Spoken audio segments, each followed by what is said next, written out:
Uno de los servicios que nos encontramos es el alquiler de bicicletas, que se puede coger en la misma recepción. Bueno, el supermercado, que tienen, bueno, es así pequeñito, pero más o menos creo que no nos faltó nada cuando compramos. Entonces, bueno, bebidas, un poquito de comida, refrigerados. Tiene un poquito, ya digo, un poquito de todo, pan del día. Aquí un poquito de fruta fresca. Seguimos con el restaurante. El restaurante no llegamos a utilizarlo, pero bueno, tiene una terraza enorme.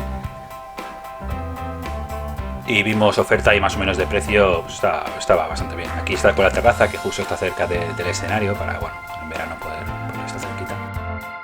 Aquí tenemos los demás servicios, que son un paseo a caballo con pony, la vuelta en barca y alquiler de neveras. Bueno, ¿qué os ha parecido los servicios? También están bastante completos, ¿verdad? Bueno, si queréis el menú principal, pícale aquí.